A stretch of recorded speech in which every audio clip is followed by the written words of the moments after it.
मला असं वाटतंय माणूस बोलतोय त्याचा ट्रॅक रेकॉर्ड तर बघणार की नाहीये. कोणाचा? राज ठाकरेचा. हा, राज ठाकरेचा जर ट्रॅक रेकॉर्ड बघायचा तर लय मागे जावं लागेल.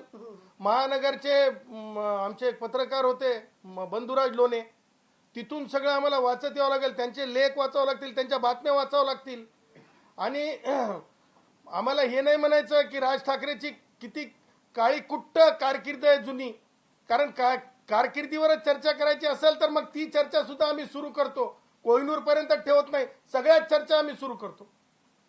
समझदार को इशारा काफी होता है, जो हमने कह दिया है उस समय के सारे लोगों को पता है. ते म्हणतात आमच्याकडे फक्त आमच्याकडनं आंदोलनाची अपेक्षा करतायत, लोकांना म्हणतायत आणि मत द्यायचं नाही, हे कसं चालेल? अरे मत म्हणजे काय? तुमच्या टनटन टोल साठी मत देतील का? टनटन टोल एल्फिस्टन ब्रिज साठी मत देतील का? हा, मत देण्यासाठी तुम्हाला तुमची कुवत, तुमची भूमिका लोकांना पटली पाहिजे. तुम्ही घर कोणाला बांधायला दिलं होतं? तेव्हा तुम्हाला लालबाग मधला, परळ मधला माणूस आठवला नाही कॉन्ट्रॅक्ट देण्यासाठी?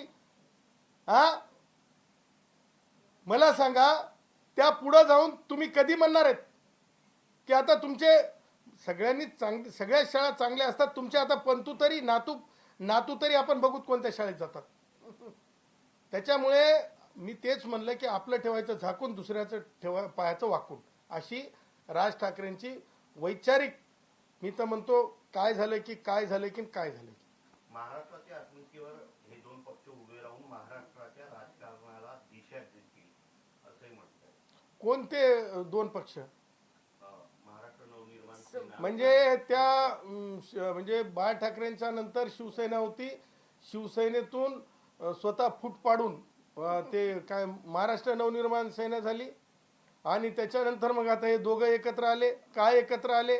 त्यांचं दोघांचा ट्रॅक रेकॉर्ड तपासा, राजकीय ट्रॅक रेकॉर्ड किती आहे त्यांचं, इज इक्वल टू त्यांच्याकडे किती आता गणित आहे. त्याच्यामुळं हे सगळे लोक जे म्हणालेत ना की यांचं काही शिल्लक राहिलं नाही राजकीय शिल्लक, हे राजकीय दिवाळखोर झालेले, मतदानापासून दिवाळखोर झालेले माणसं आहेत. यांना